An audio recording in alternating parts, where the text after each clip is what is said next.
Job వచ్చేసింది. ఇంక కరెక్ట్గా ఫైనాన్షియల్ ప్లాన్ చేసుకోవాలి. ఫస్ట్ ఒక ఓన్ హౌస్ తీసుకుంటే మన ఇల్లు అంటూ మనకుంటే ఇంకా వేరే ఆలోచించక్కర్లేదు.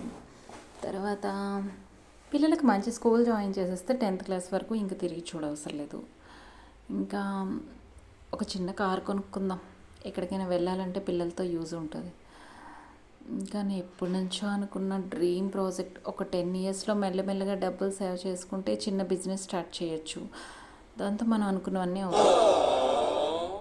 రేపు చికెన్ బిర్యానీ అయితే బెటరా, మటన్ బిర్యానీ బెటరా? చికెన్ బిర్యానీ చేసుకుందాంలే. నెక్స్ట్ వీక్ పాప బర్త్డే ఉంది.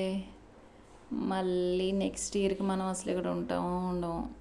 అయినా ఇప్పుడే ఇక్కడికి వచ్చాం, అసలు ఎవరు ఫ్రెండ్స్ కూడా అవ్వలేదు, అసలు ఎవరిని పిలవాలో కూడా తెలియట్లేదే. కానీ చూద్దాం, మళ్ళీ నెక్స్ట్ ఇయర్కి ఈ ఛాన్స్ అయినా ఉంటుందో లేదో కదా. నెక్స్ట్ మంత్ ఏవైనా అకేషన్స్ ఉన్నాయా?